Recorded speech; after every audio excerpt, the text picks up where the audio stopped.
It's Saturday night, and there's only one man who can stand up to tyranny. It's the Weekend Sit and Spin with your host, Nicholas O'Kelly. And that's right, and welcome into the Sit and Spin radio show right here live from the European studios in Dusseldorf, Germany. I am Nick O'Kelly. And to be honest, I'm having a hard time really deciding where to start, where to begin on this episode. Because what a tragic week it's been. And the week's not even over. We still have one more day, frankly.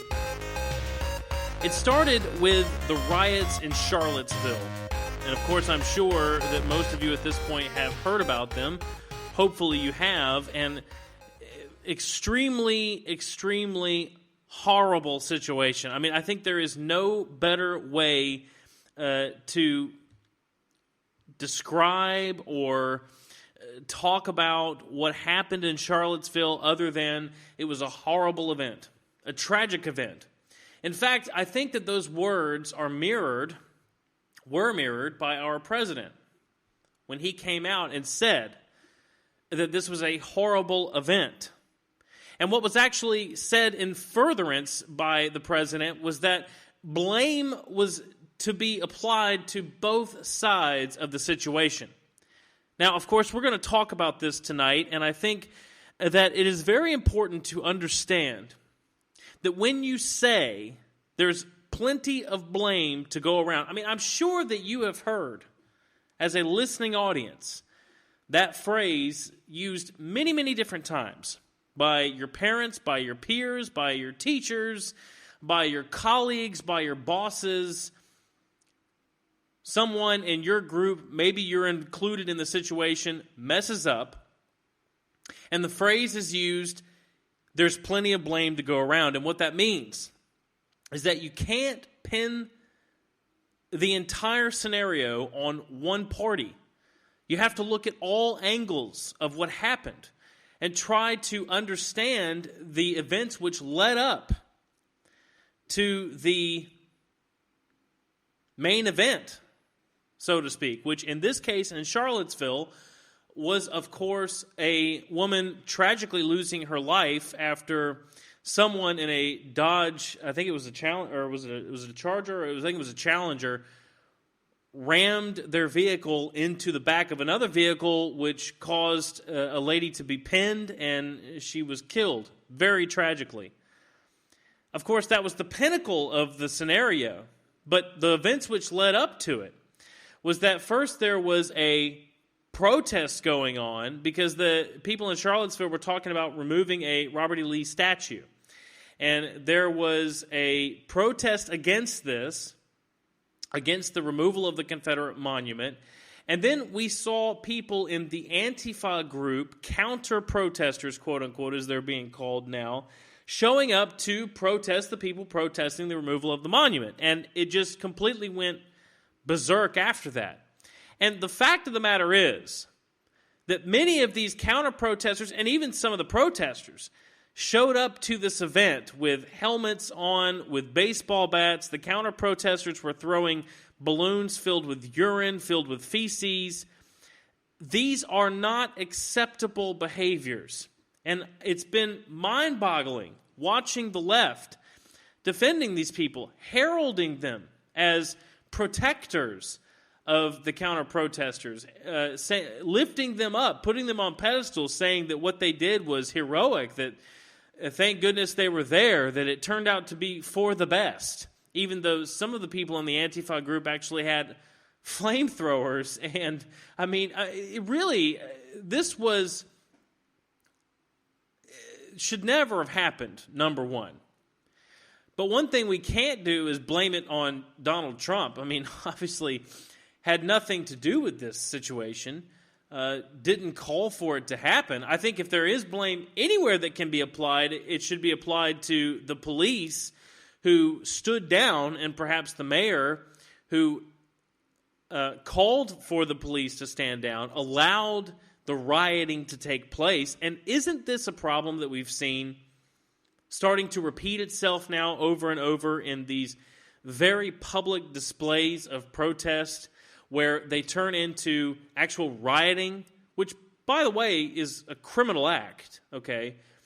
And just looting and defacing of property and vandalization and so on. At some point, the police, and I understand that it's a dangerous situation. I do. And I want to get down into actually laying out what happened here and really talk about this tonight. But just as an opening monologue to what's happened here. At some point, the police are going to have to start stepping in and doing their jobs. I mean, I get that it's a dangerous job to be a cop. That's one of the reasons why I'm not a cop. But you are a public servant. You are there to serve and protect the citizens. And when a riot breaks out, that means that you stand in the line of fire and put a stop to it. Allowing it to continue is really when it becomes dangerous.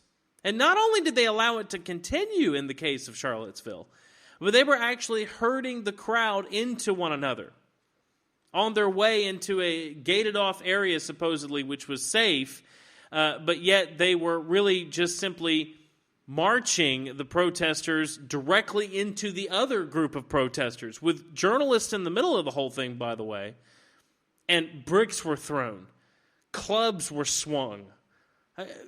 There was real violence taking place. And then you have President Trump coming out and labeling it as exactly what it was, a horrific act, a horrible situation for the whole country to be able to see. And that's another big thing with the riots that are happening now, these racially driven protests that make them different from what we saw back in the 60s, is that now you have a public mainstream media on the streets almost 24/7. I mean, surveillance is rampant throughout the country. There's hardly anything that anyone can do that would not be captured on film, in a public space at least. And so the whole world is watching this unfold. I mean, it's like when O.J. Simpson was in the white Bronco, and the entire country is just glued to the television, and everybody can remember exactly where they were when that happened. Everybody knows exactly where they were when 9/11 happened because it was all over the news. It was all over the television. Same thing with this riot. As soon as it broke out, I mean, it was on TV. People are glued to this thing, and they've been analyzing it and trying to break it down ever since. And Trump comes out and says, look, I want all the facts. It was a horrible incident. But it looked to me like blame can be applied to basically all parties that were there, which was 100% true. And somehow that derivates down into the mainstream media and liberals throughout the country saying that he's a Nazi and he wouldn't condemn the neo-Nazis and condemn David Duke, who was there. Let me ask you a question. How many times does Trump actually have to condemn these racial clashes, condemn these groups that are white nationalists and Nazis? I mean, during the campaign, he was asked to disavow himself from David Duke over and over and over again. He did it every single time, even though I can imagine, as a human being, being attacked verbally on a regular basis. I mean, if you go back and look at the interviews that he did during his campaign, there was a few weeks there where it was it happened every other hour of the day. He was on a different show for whatever kind of interview, and just on and on and on, people saying, will you disavow David Duke? Will you disavow David Duke? Why didn't you disavow David Duke? Over and over and over again. And I mean, at some point, Trump's got to be like, guys, come on. I mean, seriously. Are you not paying attention to me when I say that I condemn this act, that I think that we all need to come together as a country? We need to unite.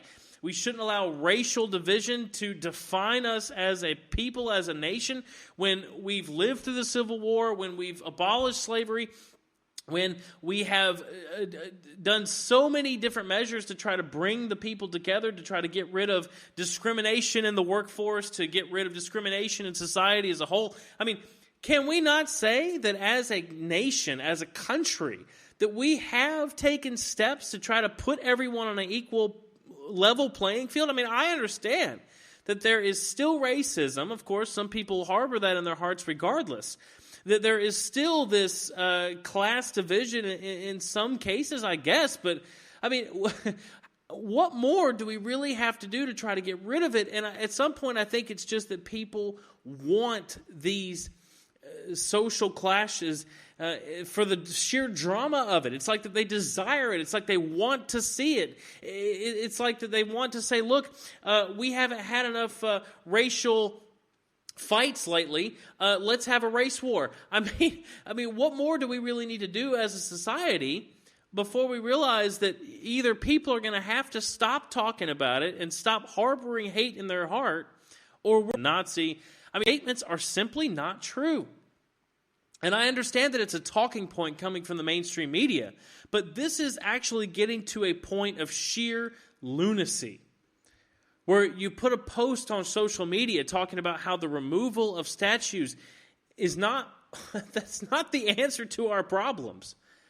And I mean, now we've got Chelsea Clinton on Twitter saying that, Lucifer, Satan in the Bible rebelled against heaven, and yet we don't see any statues to Lucifer in a church. I mean, this is crazy. Okay, because let's be very honest, and I hate to continue bringing up the whole Civil War thing, but I feel like it's my job as a Southerner, as a student of history, as a political commentator, to have this conversation until people start to understand what's really going on, that the Civil War, first of all, was not about slavery when it started, okay? The North used that as a pivotal turning point, a piece of leverage almost, against the Southerners because they were getting whipped. I mean, let's just be very honest.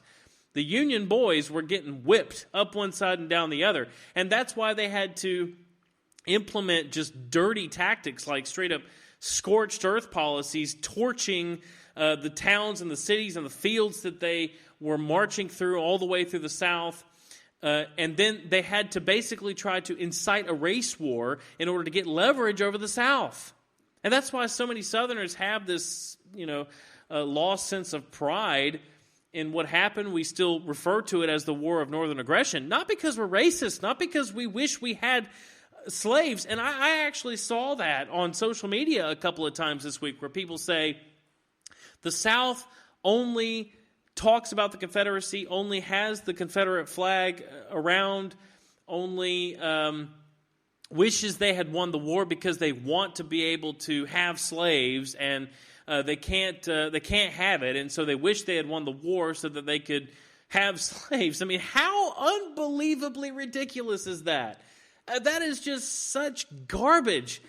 That is such a poor and twisted understanding of what has happened in our historical past. I mean, if you really believe that in your heart of hearts, that the reason the South wanted to win the Civil War was so we could keep our slaves, and that anybody flying the Confederate flag or looking up to these monuments, by the way, a lot of these Confederate monuments are actually monuments to the people that have died. Okay, they were erected, 20, 30, 40, 100 years after the Civil War in many cases,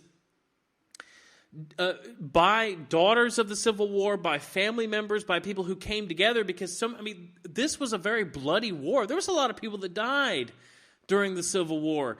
And the families, the daughters, we want to remember, we want to commemorate these people in one way or the other. And so a lot of these monuments in the towns that I've grown up in even are not there to somehow symbolize, the great works that were done during the Civil War by these generals. They're there to commemorate the fact that people lost their lives defending their homeland, wanting to be able to provide for their family. And let me get back down to what I was saying. The Civil War was fought because Lincoln wanted to federalize all of the states. And the South did not want to be federalized. They did not want to be a part of this union, which was, in their opinion, and frankly, in my opinion, going against the real ideal that originally founded America. We wanted independence. We wanted states' rights. We wanted to be able to govern ourselves, and we realized, as a confederacy, that once we were federalized, we would have less power, and we would be more prone to being taken over by outside forces, such as the globalists, which now occupy Washington, by the way. People like John McCain, who poses as a conservative Republican, but yet now polls higher amongst the Democrats than anyone else because he's simply a liberal piece of trash. This is not somebody who represents the real Republicans of America, but that's besides the point. The point is that the Confederates knew that once we were unionized, we would be more subject to this type of takeover. If everything was centralized in one town, very far away from the rest of the states. I mean, imagine being in Alabama or South Carolina or even Texas or some of these Midwestern states and thinking to yourself, how am I going to govern myself if all of the legislation is happening in Washington, D.C., hundreds of miles away, thousands of miles away? It didn't make sense to a group of people who had fought to be independent from rule by a tyrannical government thousands of miles away. I mean, and this is what they saw on the horizon by one of the worst presidents in our history, by the way. I mean, Lincoln was terrible. And I know he's heralded as this great person, and of course he's considered a founding father, but the real founding fathers, in my opinion, are Thomas Jefferson, George Washington, Ben Franklin. I mean, these are the real people who wanted to bring independence, enlightenment to the United States, to give freedom and prosperity to people who had been oppressed for thousands of years by tyrants. Abraham Lincoln himself was simply a tyrant. Go watch the Lincoln movie. Actually, was a great film, but really showed the tyrannical nature of this man. And that's what he wanted. He wanted to federalize everybody. He wanted to centralize control over the states. So for the Southerners, for the Confederacy, this was a war over land rights. This was a war of independence. And yeah, they did. We lost. And I'm getting real sick of seeing people on the mainstream media saying, oh, and thank God they lost, like we still have slavery today. Let me give you a little history lesson. Slavery was going to be abolished by the Confederacy. A lot of the people that fought in the Civil War for the South were free black men. So go ahead and get over your high horse about the Civil War being about slavery and wake up. Why don't you go read a history book? Because that's not what it was about. Lincoln used that as leverage, and I can't say that enough. And now, in 2017, it has once again, we have sunk back into racial politics. I'm so flabbergasted by this situation, by the fact that we have now sunk this low as a society. After all of the advancements we've made, after all of the prosperity and the progress that has been seen by the United States, it only took 8 years of a black president from Hawaii or Africa or wherever the hell he's from. I don't even know what this man is anymore. Race baiting for 8 years.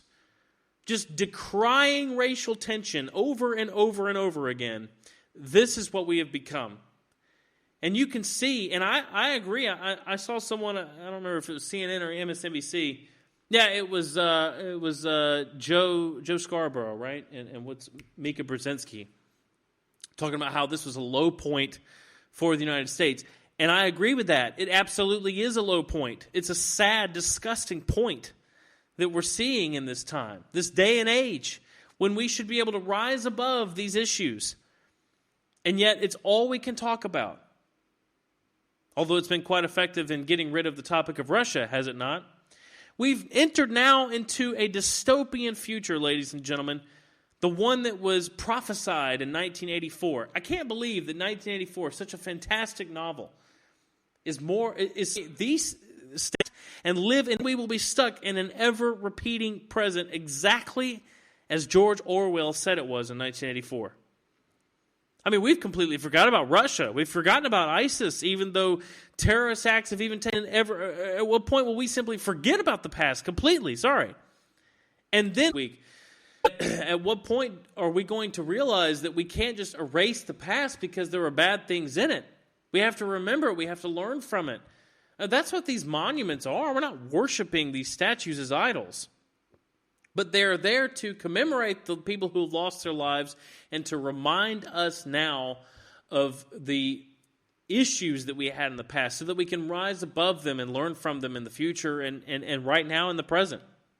And if we remove them all,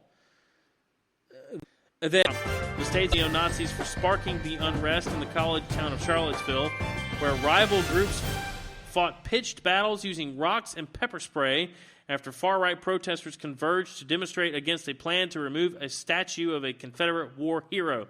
And make no mistake about it, there are eyewitness testaments to this. This has been documented at this point. And Jeff Sessions, by the way, is now looking into this. I have that article as well. But the counter-protesters, and that's why it's really been sickening to see so many people coming on social media and saying, oh, thank goodness Antifa was there. Thank goodness for the counter-protesters, protecting the town and blah, blah, blah, blah, blah. The people that were there to protest the removal of the monument, from what I understand, had a permit. They had the right to be there. And that's what free speech is, ladies and gentlemen. Listen, I may not agree with what you say, but I will defend to my death your right to say it. I don't think that phrase is used enough anymore.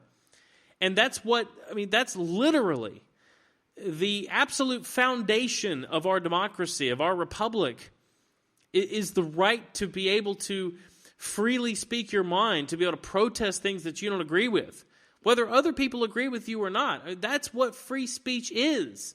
And when you start attacking those people and trying to minimize their speech because you don't agree with it, and then trying to criminalize that in some way, then that is suppression of free speech, even though many people will try to say that that's their right to free speech. Of course it is. I mean, if you want to have counter-protesters there and you want to come out as a group and protest against other protesters, okay, that's fine.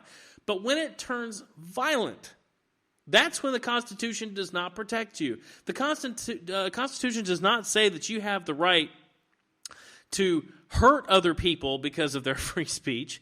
It says you have the right to free speech. You can come out and speak out against something, but you can't come out with bricks and baseball bats and flamethrowers and vehicles and balloons of urine and attack other people. And that's what these Antifa people, by the way, did. They showed up with helmets, with baseball bats, they were not there for a peaceful protest.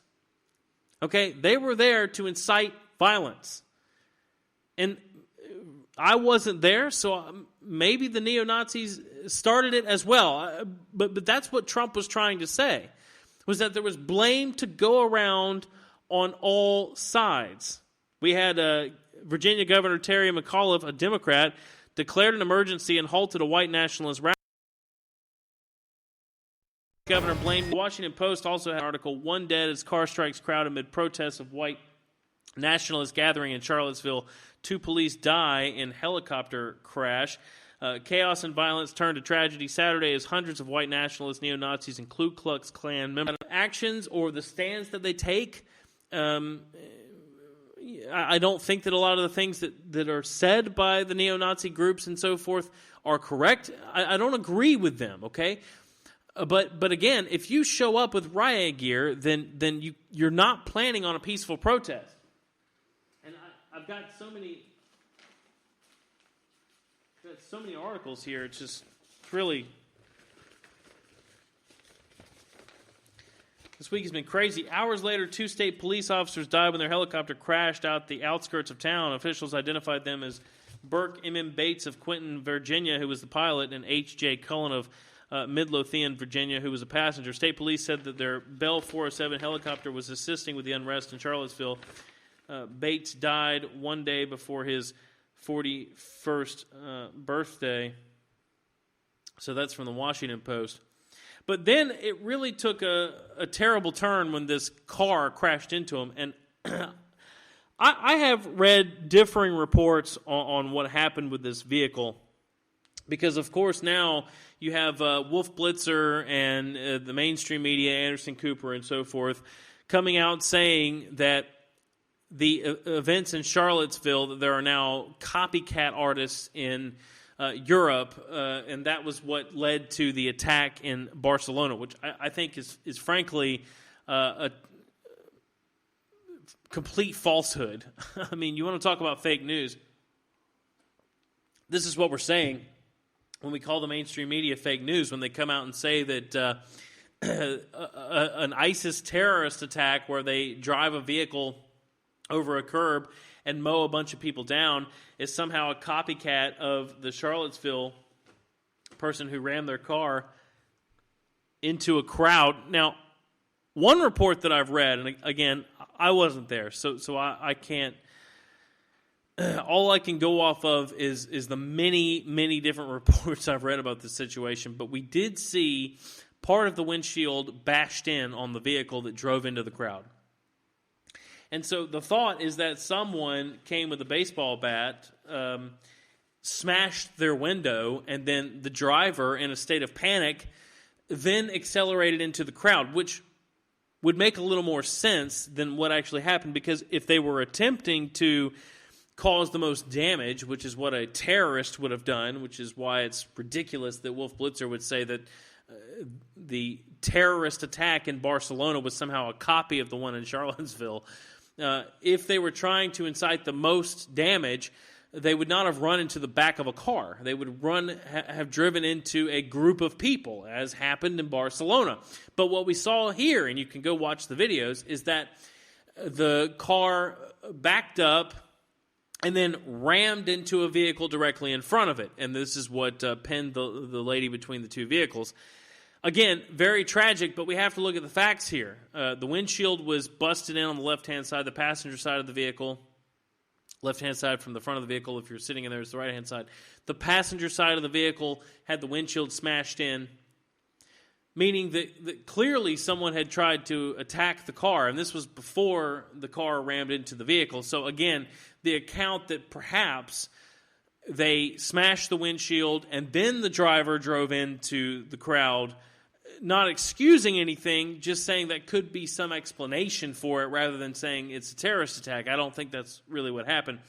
But the Daily Mail has the report, woman is killed and 19 hurt as car plows into anti-fascists at white nationalist rally. Driver intentionally accelerates, quote-unquote, into crowd and is arrested after riot cops used tear gas to break up violent clashes. Finally stepping in, a car plowed into at least 26 counter-protesters at a white nationalist rally in Charlottesville on Saturday. Police Chief Al Thomas said a total of 35 people have been treated for injuries after the incident. He also confirmed the deceased victim was a 32-year-old woman who was struck as she crossed the street. Police arrested James Alex Fields Jr., 20 years old, of Ohio, who was charged with second-degree murder. It was indeed a Dodge Challenger, a silver Dodge Challenger, filmed ramming into a line of people, then reversing quickly away from the scene. Before the smash, 15 were already being treated after heated clashes at the Unite the rally. The event was being held at Emancipation Park, and hundreds were seen stomping through the city. A local state of emergency was declared around 11 a.m., and the rally was determined an unlawful assembly. State police helicopter covering the rally crashed near a golf course within the city limits, killing the two officers, as we mentioned before. President Trump admonished the day's events, saying, quote, and this is the quote, by the way, that led the mainstream media to completely lose their minds. And again, I'm speechless about this, because he made two different statements. He came out after this one and actually specifically mentioned the KKK and the neo-Nazis. He said on camera he had no idea David Duke was there, even though that's also come out as well. But his very first statement, which he wrote, said, and I quote, "We condemn in the strongest possible terms this egregious display of hatred, bigotry, violence on many sides." And the mainstream media lost their minds over that statement, because they said that he didn't specifically say that the neo-Nazis were to blame for the violent clashes. And to be quite frank, yes, they were also to blame. but they were not the sole cause of what happened there that day. And that's why you have to be so careful about what you say. Because you can't just blame them when there was blame to go around on all sides. Now, Jeff Sessions is getting involved. This came from the New York Post this week. FBI Justice Department investigating Virginia White Power rally attack. Attorney General Jeff Sessions issued a statement late Saturday decrying the violence and deaths in Charlottesville and saying the FBI and the Justice Department is investigating what local authorities are calling the murder of a 32-year-old woman protester. The woman was run over when a car rammed into a group of predominantly anti-supremacist protesters. That was the driver, James Alex Field. Quote, when such actions arise from racial bigotry and hatred, they betray our core values and cannot be tolerated. That was Sessions in a press statement. He said, I have talked with FBI Director Chris Wray, FBI agents on the scene, and law enforcement officials for the state of Virginia. The FBI has been supporting state and local authorities throughout the day. U.S. Attorney Rick Mountcastle has commenced a federal investigation and will have the full support of the Department of Justice. Justice will prevail. Also Saturday night, the U.S. State Attorney's Office for the Western District of Virginia and the Richmond Field Office of the Federal Bureau of Investigations issued a joint statement calling their probe a civil rights investigation. Quote, the Richmond FBI Field Office, the Civil Rights Division, and the U.S. Attorney's Office for the Western District of Virginia have opened a civil rights investigation into the circumstances of the deadly vehicular incident that occurred earlier Saturday morning, the FBI said. The FBI will collect all available facts and evidence, and as this is an ongoing investigation, we are not able to comment further at this time. So we await with bated breath what comes of that. And this is one reason why I do like Jeff Sessions. I think he's a very smart man, a good guy. I think he's a patriot in every way that you can use that term. And it makes me wonder, and I wonder if you, the listener, also have this question: what would the response have been from Obama? Now, we get a bit of a glimpse into that because, of course, Obama, unable to keep his mouth shut as a former president. And frankly, I think that Obama has really held himself up in a pretty, having a hard time formulating the right word here, inappropriate way. Most of the time, former presidents fade away into the background. And you may hear from them if they come out and throw the first pitch at a baseball game or something. Of course, we saw H.W. Bush flip the coin at the Super Bowl, 2 years ago or whatever it was. I'm fine with that, okay? They want to write a book, great. That's what they're good for at this point. They have libraries they open. This isn't an episode of 24 where you bring in the former president because the current one's an idiot, okay, to give advice. Or even they did that on Designated Survivor where the former president comes in to help Kiefer Sutherland because he's not really a very strong politician. Okay, Obama's not needed in Washington right now.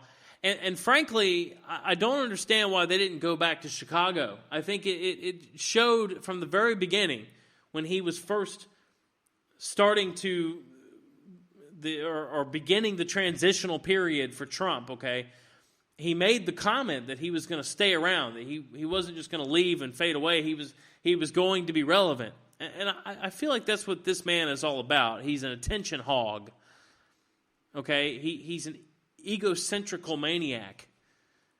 He has to have the attention, the spotlight on him. That's why he was always performing for the American people when he had the cameras turned on him. That's why he went on ESPN and Jimmy Fallon and all the time. I mean, this is not behavior behooving of a president. You notice that you don't see Trump on late-night television all the time. And maybe he made a few appearances in his past, as a private citizen. But as the president, the only way you see him in the public eye is if he's doing a rally, which is about the only way he can speak directly to the people, or on Twitter, which I like his Twitter. even if he says some things sometimes I even think maybe he shouldn't say, whatever, it proves to me that he's a real person, which is why I appreciated the press conference that he gave, where he was very tough with the press when they're coming out and saying, well, how can you say that there's blame to go around and blah, blah. I mean, he was very tough in that press conference, not letting them talk over him, being very strong about his statements and saying, look, I said that I condemn this in the strongest possible terms.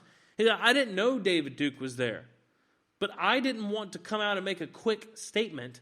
I wanted to have all of the facts, which in the past, people like George W. Bush, Obama, Clinton, make quick statements and condemn people before they really have all the facts and really understand the situation in its fullness. And that's what makes, in my opinion, also Trump a real person.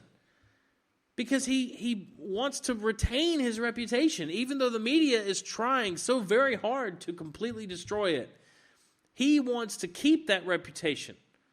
And so he's not just going to make a statement and can say, well, the neo-Nazis never should have been there. Well, I mean, again, I agree that more than likely there are quite a few violent of those or people in that group that probably would also like to start a few fights and riots, and I don't agree with that behavior either. But again, we have free speech in this country, whether it's hate speech or not. I mean, I don't agree with it. I don't think you should incite violence with your speech, and certainly the Constitution does not defend your right to incite violence. Okay? Nevertheless, you can't just condemn a group of people because they were there with a permit having a protest. That's fully within their rights to do so, whether we agree with them or not. And Trump didn't want to just condemn a group before he knew that they were the sole reason for all of the violence. And they weren't, frankly. I mean, you can see that in the videos and the pictures and the eyewitness reports and the journalist reports even. The journalist on CNN was even saying, look, this was a clash of two very violent sides of a situation. And that's all Trump was saying. But we have a glimpse into what a reaction from Obama would have been.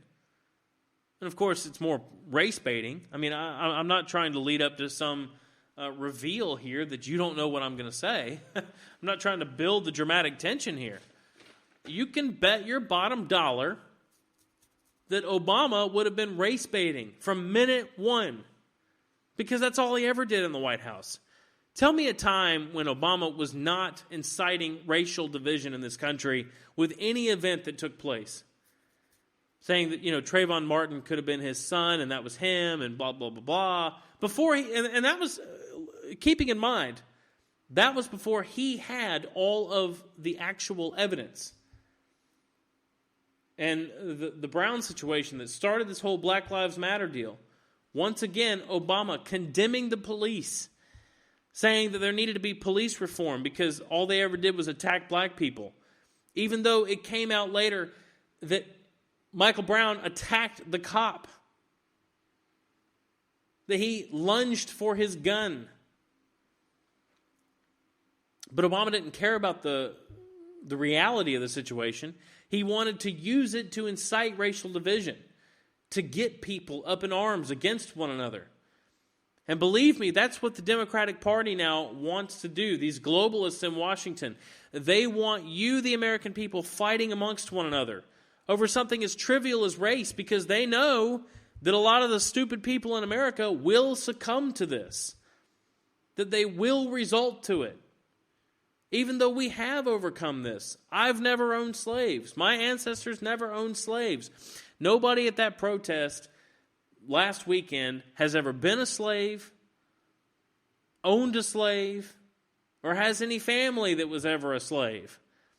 Al Sharpton's on the television saying, well, this is personal for all of us because your ancestors BS. This guy has been living off the taxpayer dime his entire life. He doesn't know what it means to be a slave. It's not personal for him. That is a way to get people riled up, and I understand.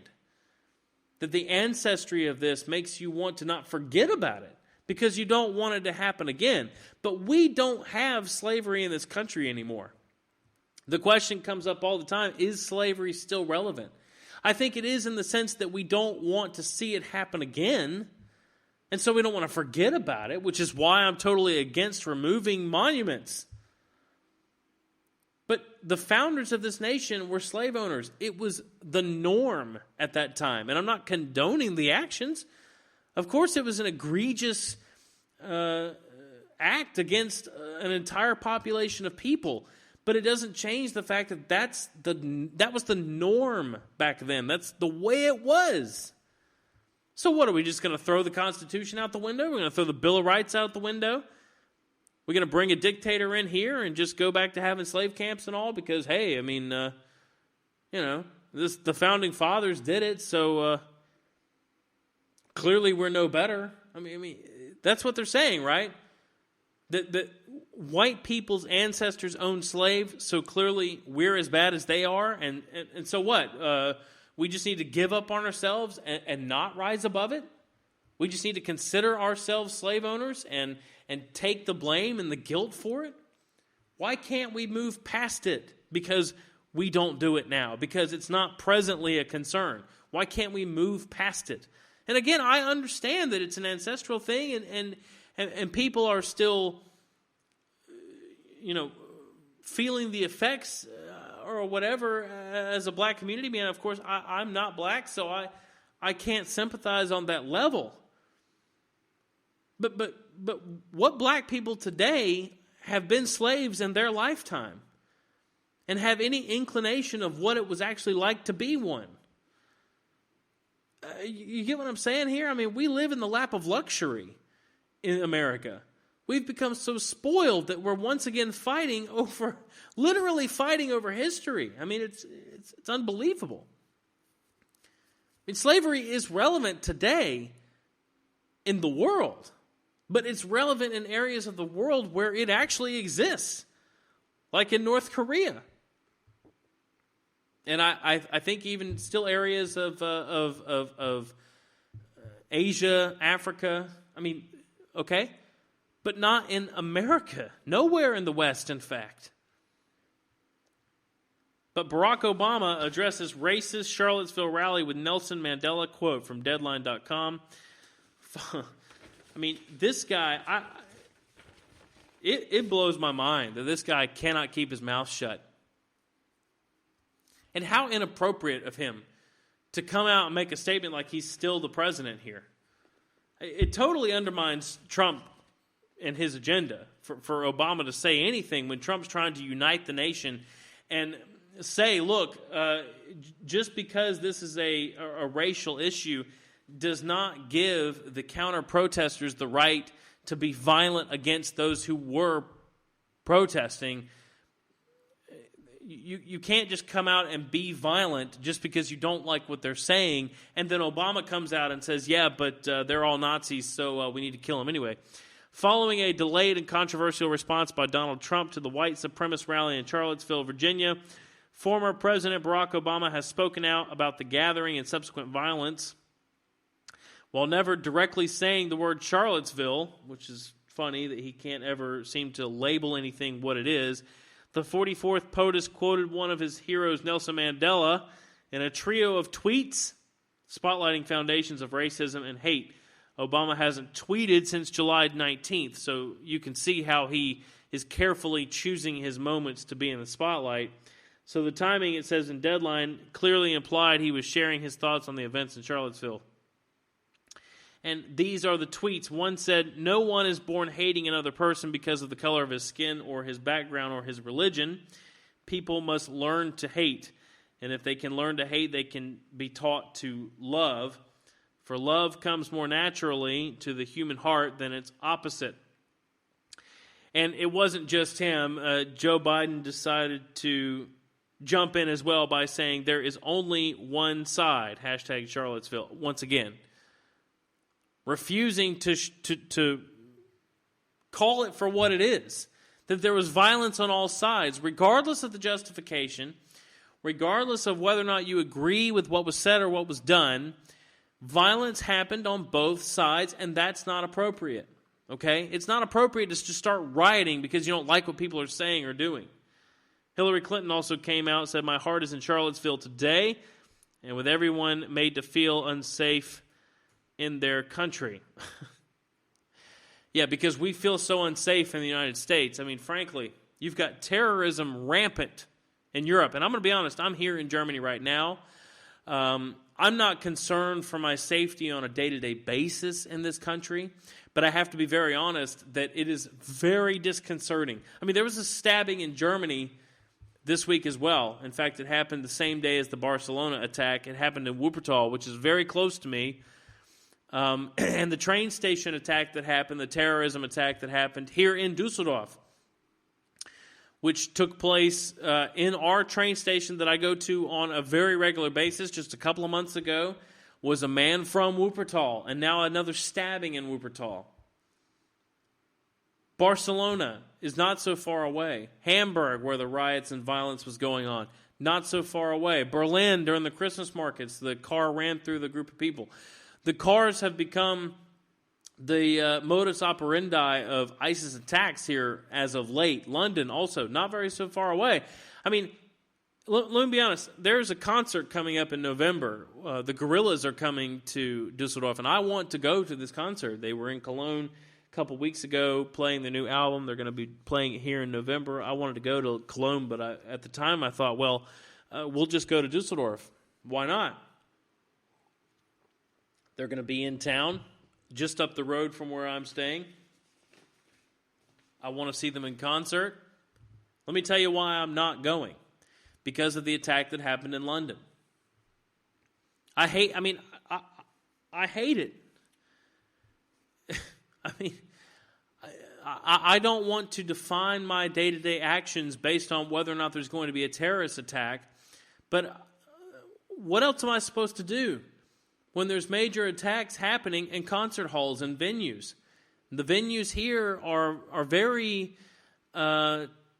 tight-packed. You're like a sardine in these places. My wife and I have been to a couple of events.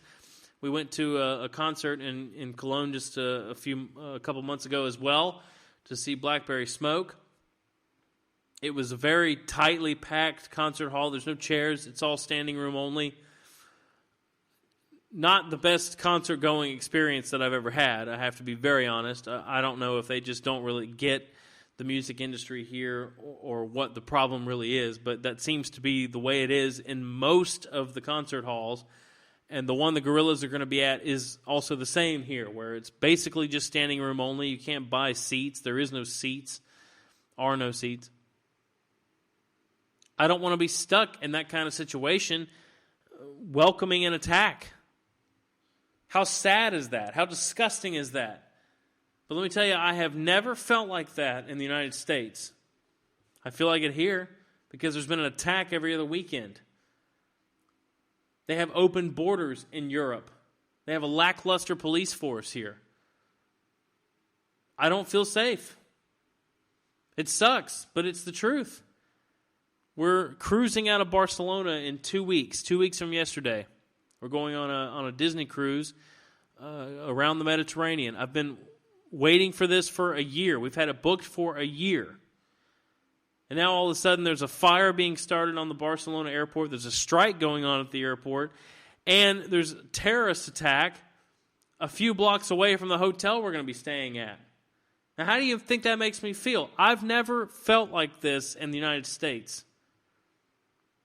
And I can't say I'd feel like this with Donald Trump in the White House either. In fact, I think I'd feel much safer with him in the White House than anyone else that's been there in the majority of my lifetime.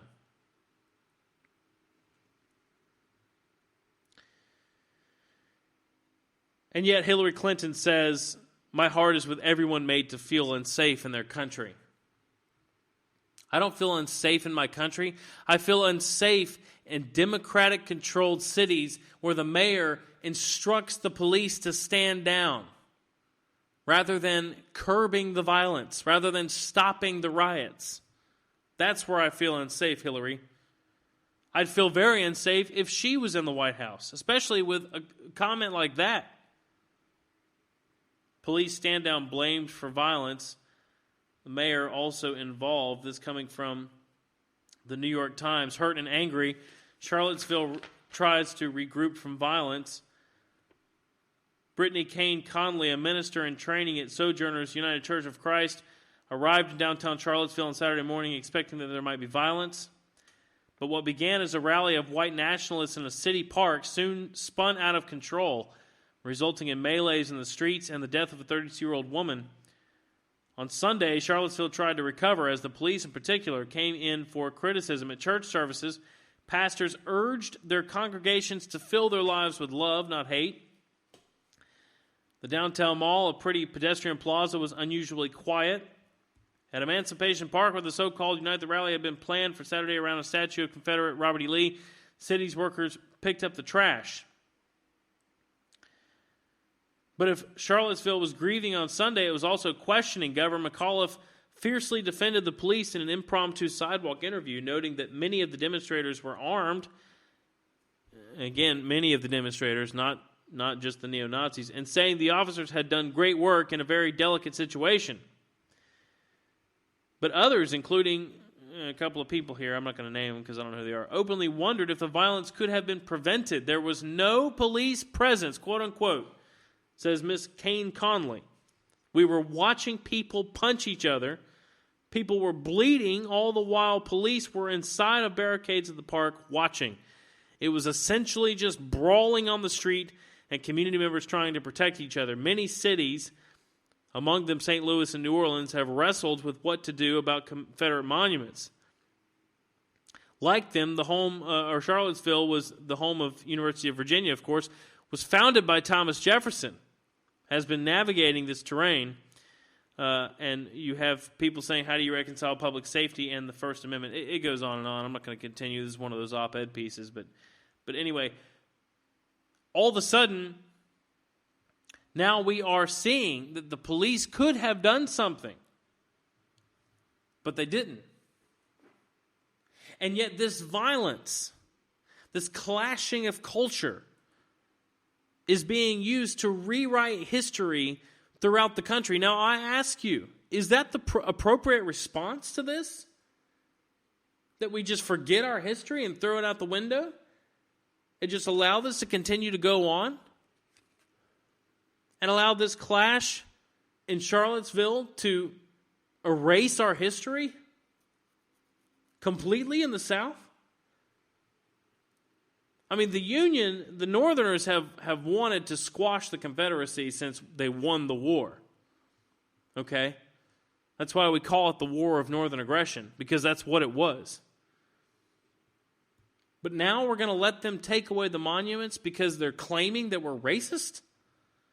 Kentucky mayor calls for removal of monuments. I've got a whole slew of articles about all the different cities now succumbing to this terrorism. State leaders call for Confederate monuments to be removed. Officials in several states are calling for the removal of public monuments that have become controversial. Symbols of the Confederacy driven by the national outcry over the violence in Charlottesville. In Nashville on Monday, protesters at the state capitol demanded the removal of a bust of Nathan Bedford Forrest that sits between the State House and Senate chambers. Forrest was a Confederate general, also a KKK leader. Top Tennessee Democrats asked for its removal in 2015, but the Tennessee Heritage Protection Act, passed in 2016, has made the process more difficult. Anna Lopez Broche, president of the Jacksonville City Council in Florida, said in a statement on Monday that she is asking the city to take an inventory of all Confederate symbols on public property and to develop an appropriate plan of action to relocate them to places like museums and education institutions. I don't necessarily disagree with that, I guess. But my question is, once again, why is it that we just have to start taking down monuments that have been there for years? And did you see them pulling down the statue in Durham, North Carolina, where not only did they pull, and it's amazing to me to watch this video of this woman putting a ladder against this Confederate statue, climbing up the ladder, which, by the way, the real funny part about that is, can you imagine, and maybe this is just me, But can you imagine if she had fallen and broken her neck while trying to take down this monument? The outcry that would have come from this person probably would have sued the city, okay, because they didn't protect her or whatever, because the police didn't run up with some kind of a inflated bag for her to fall onto in case she fell off the ladder, even though she was vandalizing property, puts a rope around the thing, and then they pull it down. And then the crowd proceeds to spit on this monument, stomp on it, kick it. I'm thinking, guys, this is an inanimate object. What are you doing? And that's why I say it's important to remember that none of these people have ever been slaves, owned slaves, have any idea even what that notion means. Don't even recognize the fact that there are slaves around the world, and yet we're fighting over ancestral heritage when none of us have ever been subjected to this type of lifestyle. It's like your mother saying, eat your food because there are people around the world starving. Some of these people need to keep their mouth shut because there are actual slaves in the world today. Not just the sex slavery that we hear all the time. Actual slaves. People who are owned by other people. And yet we're fighting over Confederate monuments. I mean, how sick and disgusting is that for the people who are actually subjected to real slavery? Gainesville removes Confederate statue. Statue returned to local chapter of United Daughters of Confederacy. I mean, can you imagine being a daughter of the Confederacy who raised money to have these monuments erected and then having and put up so that it can commemorate the people who have died, and then having the city return it to you years later? I mean, it's just unbelievable. Crews on Monday removed a Confederate statue that was created as a memorial to men of the Gainesville area who lost their lives in the Civil War. How awful that we remove a commemoration. Why? I guarantee you that those men were not slave owners. Most of the people that lost their lives in the Civil War were very poor. Some of them indentured servants themselves, white and black. The statue was removed from outside the Alachua County Administrative Building and returned to the local chapter of the United Daughters of the Confederacy, which erected the bronze statue in 1904. Been there over 100 years, and now they take it down. 100 years later, civilization has regressed to the point that we're removing this over racial tension. Does that not make you feel pathetic as a human being that we have literally gone backwards in our social progress? And I mean, it goes on. Monuments vandalized in Atlanta, Baltimore to destroy monuments. I don't have to read all of these. But I do think it's important to mention this because we did see several of these instances with businesses, and now some of them have pulled out of the business council that Trump had begun, which I thought was a fantastic idea. Seemed to have been doing some good work. But we'll get to that in just a little bit. The point here is GoDaddy bans neo-Nazi site Daily Stormer for defaming Charlottesville victim Heather Heyer. Now, listen. There's no love lost on my side for the Daily Stormer, okay? Obviously, it is a white nationalist group. I get it, okay? But this is a slippery slope. When you start banning people on the basis of their speech, which is constitutionally protected, whether we agree with it or not, the question is, what is next? You think they'll start banning my podcast because I'm a conservative radio talk show host? It's coming. We're already banning people on the basis of their speech. Why wouldn't they ban me? I'm sitting here talking about how Trump was right and the media is wrong. The media are the people who are instigating this suppression of free speech. Web hosting company has pulled a neo-Nazi website after it posted a scathing article about the woman who was killed at a white nationalist rally in Charlottesville. Is coming from Independent in the UK. GoDaddy, which has hosted the domain name for the Daily Stormer since the site was launched 4 years ago, announced on Sunday it had given the white supremacist site just 24 hours to move its domain to another provider. Quote, "We informed the Daily Stormer that they have 24 hours to move the domain to another provider, as they have violated our terms of service. The Daily Stormer post in question slandered Heather Heyer, the 32-year-old woman killed after a car drove at a speed into a crowd of anti-fascist protesters in Virginia, for her physical appearance and what it said were anti-white male views. Now, again, for me, there is no love lost for this group. Daily Stormer is all hate speech, okay? I understand where that comes from GoDaddy, okay? But my point here is that we are on a slippery slope. When we start allowing these little things, okay, not only could it lead to much bigger issues with free speech later, it also means that we are legitimately on the cusp of a new civil war.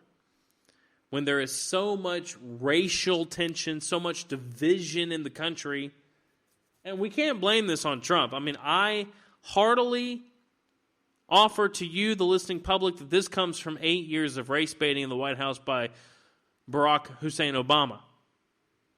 Trump, if you listen to what he's saying, if you have any notion to pay attention to the man at all, I love how people bash him. And yet he's saying exactly the opposite of what they're claiming he says.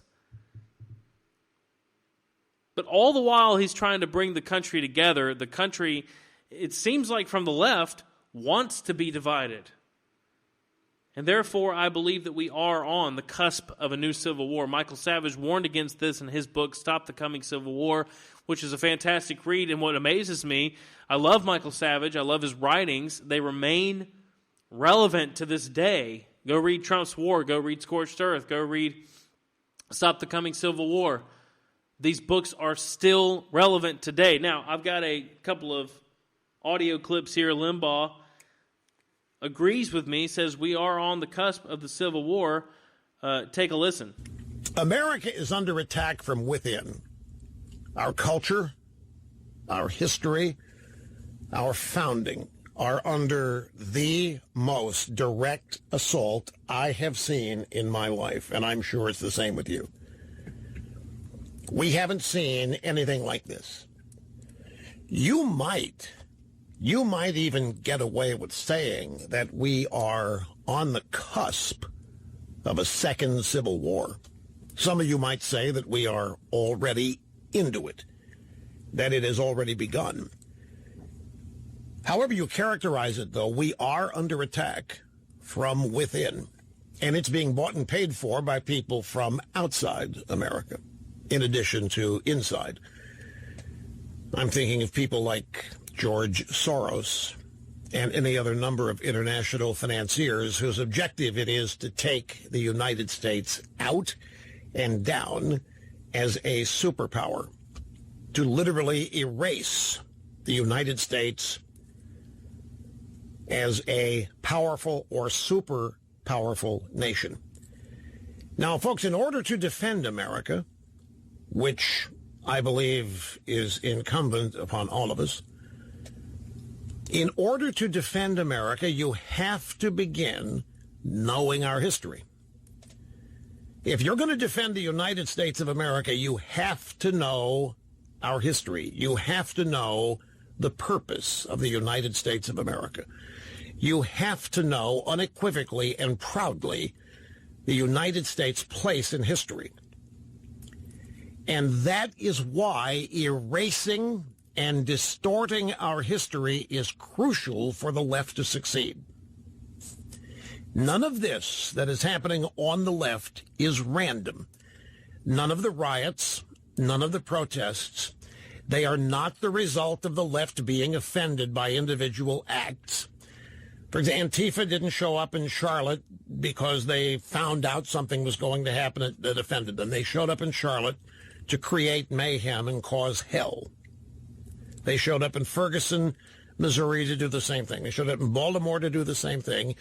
And wherever they show up today and tomorrow and next week, it's by design, on purpose, has an objective and an agenda. And that agenda is to erase American history. That agenda is to distort, erase, and impugn our history, it is crucial if they are to succeed. Because you see, if enough Americans can be persuaded that America as founded is unjust, if enough Americans can be persuaded that America as founded is inherently racist and immoral and illegitimate, then it will be all that much easier to erase. And this is absolute veritas. This is absolutely truth here. That's why I like to play some of these clips by Rush and others like him, because he's absolutely right. And it is important to highlight not only the Charlottesville issue, but like he said, also in Ferguson. I mean, these counter-protesters are showing up to start a fight, not because they're trying, and that's what makes me so sick to see people defending it on social media, saying that thank goodness they were there and they were there to defend people or whatever. They were not to defend anyone. That's not why they were there. They were there to suppress the free speech of another group, because free speech in this country is being redefined as that which is acceptable to a minority of people. And that's not free speech. That is oppression. That's the absolute definition of oppression. Tucker Carlson also has something to say that what's next? Are we going to just start ripping up our founding documents? All this week we've noted that recent attacks on Confederate statues aren't entirely about statues or even about the Confederacy. Instead, they're an effort to abolish the past and to declare it morally worthless and unworthy of respect. The left, we predicted, wouldn't stop with Robert E. Lee or Stonewall Jackson, but would move on to George Washington, Thomas Jefferson, Teddy Roosevelt, and more. Twitter called us ridiculous. Well, it took less than 48 hours for reality to catch up to worst-case scenario. In case you weren't watching CNN today, here's what you missed. Keep in mind that Angela Rye, the woman speaking, is not just a CNN contributor. She was the executive director of the Congressional Black Caucus. She's hardly a fringe.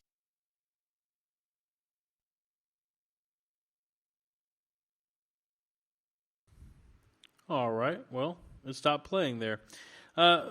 Point being that figure in the Democratic Party. Watch. George Washington was a slave owner, and we need to call slave owners out for what they are. Whether we think they were protecting American freedom or not, he wasn't protecting my freedom. I wasn't someone who, my ancestors weren't deemed human beings to him. And so to me, I don't care if it's a George Washington statue or a Thomas Jefferson statue or a Robert E. Lee statue. They all need to come down. Well, Al Sharpton agreed that the man who wrote the Declaration of Independence should lose his memorial. When you look at the fact that public monuments are supported by public funds, you're asking me to subsidize the insult of my family. Thomas Jefferson had slaves. And I would repeat that the public should not be paying to uphold somebody who has had that kind of background. Oh, but don't think it'll end with the Jefferson Memorial or the Washington Monument. Revolutions aren't like that. Once they gather steam, they tend to go further than anyone expected, as Robespierre found out the hard way. Yesterday on Chicago's South Side, for example, a vandal set fire to another Civil War-era monument, this one to Abraham Lincoln. Yes, that Abraham Lincoln, the one who freed the slaves. By the standards of the modern left, Lincoln is a racist, too. He was willing to pardon the Confederates, for one thing, after killing hundreds of thousands of them. There's no way Abraham Lincoln could work at Google. He'd be hauled into HR and canned on day one. So you can see why liberals felt it was important to burn his likeness. You know where this is going. After sending all the statues to the landfill, it'll be time to rip up our founding documents. If Jefferson is so wicked he doesn't deserve a monument on the Mall, why should we honor the Declaration he wrote? If Madison is evil, why would we adhere to the Constitution? Lincoln spoke in favor of malice toward none and charity toward all, but if he's just some dead white racist, why would we even bother remembering that speech? The truth is, there's not a single person we've given a national holiday to who could withstand this level of moral scrutiny, not one. But we knew that when we decided to honor them. Countries, like people, are works in progress. They don't just exist in the present. Their stability derives from shared traditions and ideals, for respect from what came before. Nihilists don't care about any of that. They want to hit the reset button. They want to declare everything before themselves null and void so they can restart society from the ground up. That's been tried before repeatedly, and it has never once worked, though many millions have died trying it. It won't work this time either. That's worth remembering however you feel about Robert E. Lee statues. And speaking of feelings, a new poll by The Economist and YouGov finds that most Americans are not concerned about Confederate statues or the Confederate flag. 54% of Americans say the statues of Robert E. Lee and Stonewall Jackson represent Southern pride. 26% say they represent racism. Okay, and again, just wanting to highlight that I'm not the only one saying this, I think, but after all this happened, the left this week has completely lost their minds. We now see an army-based being urged to remove rename streets honoring Confederate generals. That was from the Wall Street Journal. In the wake of the violence in Charlottesville, Virginia, some New York City community leaders and politicians are renewing calls to remove the names of Confederate generals from streets in a Brooklyn military base. We also saw the Dallas mayor calling Confederate statues propaganda. I'm not sure if he doesn't quite understand what the definition of propaganda is, but this is the absolute mental disorder that we see coming from the liberal left, where very honestly they just simply do. If you don't agree with them, then they are going to do whatever they can to call you out on it. Even Maxine Waters came out this week and accused Ben Carson of being a white nationalist. Now, I ask you, who in their right mind is going to go call a black man, a very well-respected, in my opinion, black man, Ben Carson, a white nationalist? I mean, now we already know that Maxine Waters is a little bit crazy. I mean, she's basically off her rocker. But again, this is the kind of lunacy that we see coming from the left. This is from the American Mirror. Maxine Waters' latest rant against Donald Trump and his administration was so unhinged, it amounted to word spittle that could be heard on any street corner in L.A. Appearing before the Los Angeles Community Review Board, Waters launched into Trump, Treasury Secretary Steve Mnuchin, and HUD Secretary Ben Carson, complaining there is uncertainty because of the Trump administration. Waters said Mnuchin, who is the Treasury Secretary, who is responsible for over 36,000 foreclosures in this area, is now the Secretary of Treasury, repeating herself. Standing next to him just yesterday or the day before yesterday, I'm getting these days mixed up, the 79-year-old Congresswoman said. She continued, while the president was defending the white-wing nationalists and the KKK and all of those alt-right groups that were basically out there in Virginia, literally beating and marching and ranting about Jews and black people. But this is what this cabinet looks like, she added, turning to Trump's personnel, where we talking about Mnuchin or Ben Carson. Waters then promised she would skewer him soon. He's got to come before my committee. If you think reclaiming my time that I did with Mnuchin, you wait till Ben Carson comes. Talking about Ben Carson being a white nationalist, I mean, it's just really, really unbelievable. And that wasn't all. Vice came out this week and said they wanted to blow up Mount Rushmore. I'm just looking through all of the things. I'm running low on time, so I think I can't go over simply everything. Even Auschwitz came out this week and issued a warning, saying that they didn't get rid of Auschwitz because of the historical impact that it had.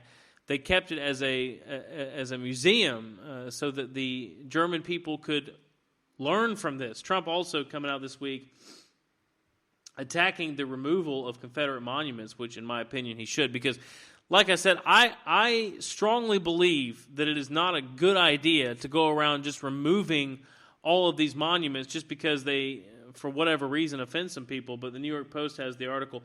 President Trump went on a Thursday tweet storm against the removal of Confederate statues across the country, saying, "The history and culture of the United States is being ripped apart. Sad to see the history and culture of our great country being ripped apart with the removal of our beautiful statues and monuments.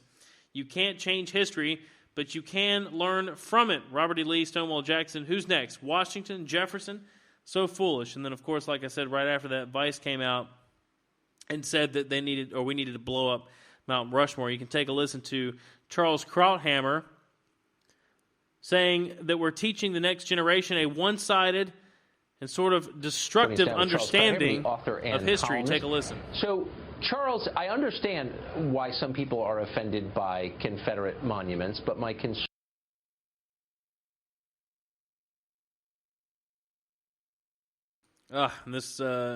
is that it's not really about the monuments. Take a listen. It's about trying to delegitimize the foundations of American society and government. I think it is for many people, but I do think there's a legitimate debate on both sides about honoring the past, particularly a troubled past like that of the Civil War. And I do think that the two sides are simply wrong. The one side, the Pelosi saying we have to uproot all these, symbol of the worst in America, and then the president on the other side saying we have to keep all this. I think every monument has a different history, content, and context. And if we were rational, this isn't exactly a rational moment, we would evaluate them in that context. And it seems to me that's the only way to do it. Some of the statues were sincerely held tributes, some of them by the Union, to their fallen comrades in the Confederacy as a symbol of reconciliation and sort of the better. I mean, that is such a touching, magnanimous recognition of the enemy. You wouldn't want to touch that. That is almost sacred, what that is. Now, on the other hand, 100 years later, many southern states put up statues to the Confederacy as symbols of not the Civil War, but of their resistance to civil rights and to Supreme Court rulings and desegregation. That's a very different category, and that's where I think it's far more problematic. But that's why I think it's simply a mistake to say categorically yes, we keep them all, categorically no, we take them all away. I think that's a fair point. I'm bothered by, though, the drive to erase the past, to tear things down. By the way, without any kind of popular referendum on it. So the population gets to weigh in on this. It is a democracy, after all. But the idea that the past is offensive categorically and we have to just burn it. Look, I agree with you entirely on that.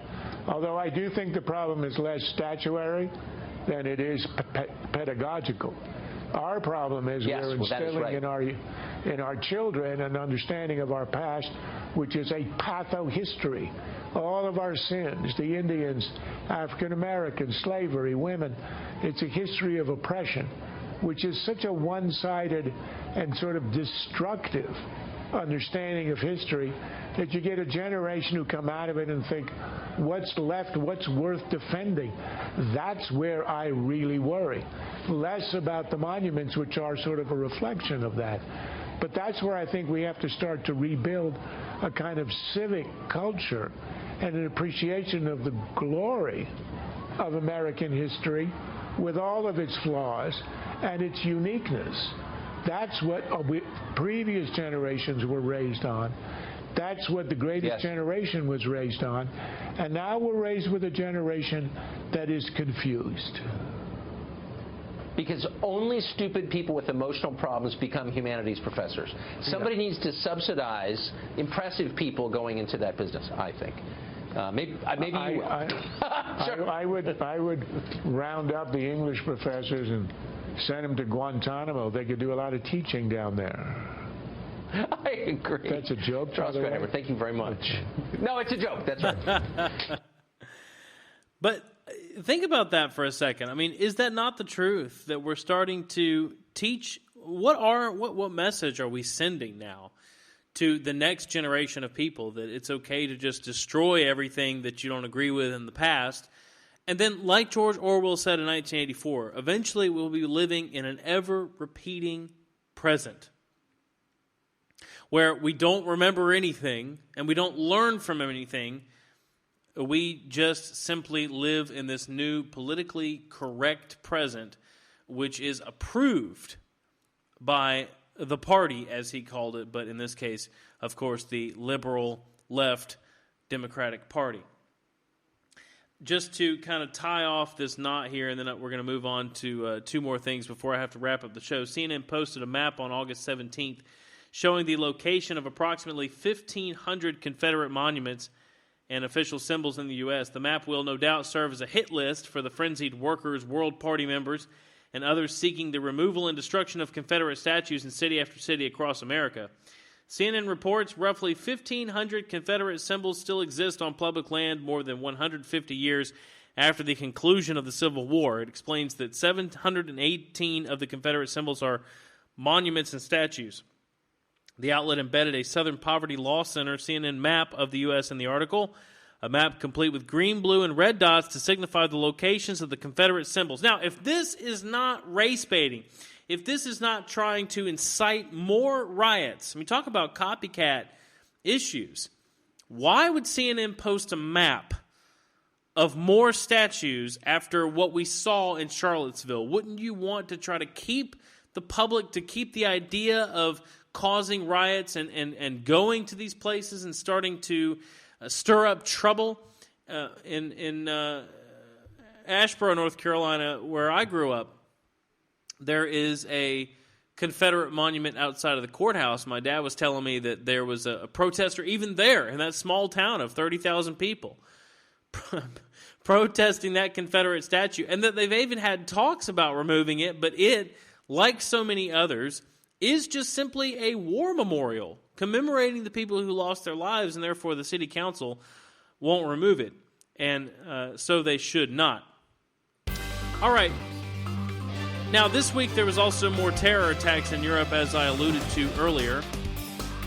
Mowdown in the street, scores are run over an ISIS van attack on Barcelona that killed 13 and injured more than 100 before a suspect fled on foot. There was a manhunt and actually was shot by the police later. 13 people were killed and more than 100 hurt when a terrorist rammed a Fiat van into crowds of tourists. Harrowing footage from the attack in Barcelona shows dozens of bodies of dead and injured lying prone. The attacker fled on foot after the hired van came to a halt, and he was unaccounted for early today, said police. This comes from a couple days ago. The man who hired the van was said to be 18-year-old Musa Ukabir, who used his brother's ID for the rental. Two suspects, including Ukabir's brother Driss, who handed himself into police, were arrested for the attack. A man was shot dead as he rammed police at a roadblock nearby, but that appears to be unconnected, although now they're saying that these were coordinated attacks by ISIS around the city. And that, by the way, was not all that happened. Also, hours later, there were other attacks. There was a stabbing in Finland and also in Wuppertal, as I mentioned earlier as well. But the article about Finland I have here somewhere from The Sun in the UK as well,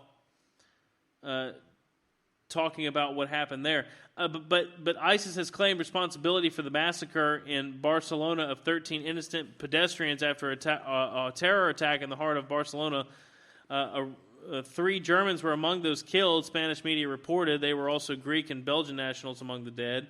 Investigators believe the atrocity is linked to an explosion at a home 70 miles away, which happened 24 hours earlier. Documents discovered at the scene reveal details of the planned attack, police sources have claimed. And like I said, they're saying now that it could be, the idea was to have coordinated attacks all around the city. But in Finland as well, knifed in the market is the headline from The Sun. Finland attack, Brit hero who came to rescue of stabbed women and children among those injured in Turku terror rampage.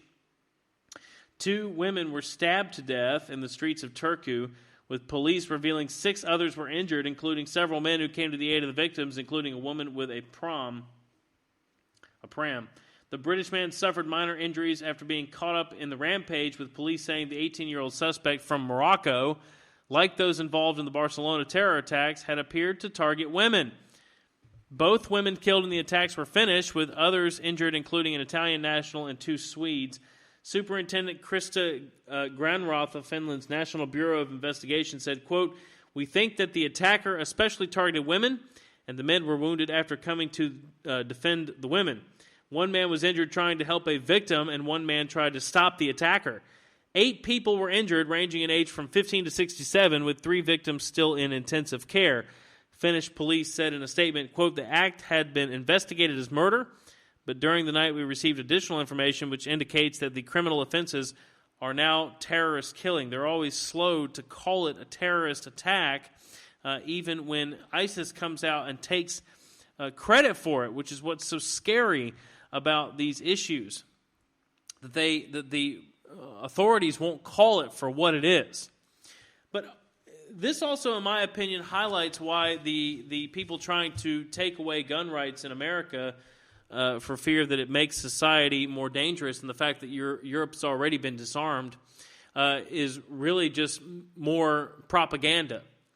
Because now we see an issue where terrorists have seemed to migrate towards using vehicles as weapons rather than machetes and hatchets and guns like it seemed to be only a year or two ago, which is very interesting. Are we going to ban the cars now, I guess, is the question. Using vehicles as weapons of terror in Europe. I think it's interesting to go back. This article comes from Yahoo.com. Vehicles have been used as weapons of terror several times for the past year, often by followers of the Islamic State group, attacking nations in the U.S.-led coalition fighting the jihadists in Iraq and Syria. And I think it's interesting to go back and kind of recap all the different times that we've seen attacks with a vehicle. Bastille Day, the Nice attack on July 14th, 2016. Mohamed Boulou, a 31-year-old Tunisian, plows a 19-ton truck into a Bastille Day crowd, leaving a fireworks display in Nice. IS later claims him as one of its followers. On June 19, 2007, Adam Dadziri, a 31-year-old radicalized Islamist who had sworn allegiance to the IS, is killed when he rams a car loaded with guns and a gas canister in a police van on a Paris Champs-Élysées street. On August 19, 2017, a 36-year-old Algerian man named as Hamoud B drives a BMW into soldiers outside a barracks in the western Paris suburb of La Ville-Perret. London was targeted on March 22, 2017, and also June 3rd. On March 22nd, a 52-year-old British convert to Islam, Khalid Massoud, mows down pedestrians on Westminster Bridge. On June 3rd, the British capital is hit again when 3 attackers strike pedestrians with a van and go on a stabbing spree on the London Bridge area. And then June 19th, van drives into a crowd of Muslim worshippers near a mosque in London's Finsbury Park area. And then, of course, we had the Berlin Christmas market incident of last year on December 19th when Tunisian national Anis Amri, of 24 years old, hijacked a truck and slammed into a crowd of people at a Christmas market in Berlin, killing 12, injuring 48. I actually had a friend that was there. One of our interns that was working at my office was there and didn't actually witness the car, but saw the screaming and had to start running as well. And then finally, Stockholm Shopping Street, April 7th, 2017, a truck attack in the Swedish capital kills 5 people. So very obviously, disarming the population is not effective against a group of terrorists who will use anything and everything as a means of weapon against those that they want to bring down. It just further highlights that we have much bigger problems in the world than old racial heritage in America. The final thing I want to get to tonight, it's time to close up the show. I'm already over time. Steve Bannon is out at the White House. It's been an interesting run with Bannon. He's going back to Breitbart, as it's reported. The question now is Trump left alone? Are these reports of his isolation exaggerated? Bannon was a very fiery, populist, independent voice in the White House rather than the liberals and generals which have now surrounded Trump. I mean, Ivanka is a New York liberal. Scaramucci was a New York liberal in so many terms. There are patriots in the White House, but I feel like Trump is being left without a libertarian support system, which is what won him this election. Now, Bannon says that he's going to go as a fighter for Trump. He's going to go continue the war for Trump. He's probably, to be very honest, will be more effective at Breitbart anyway than inside the swamp, and it remains to be seen what that effect will mean. But the reports are that he gave his resignation letter on August 7th. Something of a bull in a china shop, as I have reported.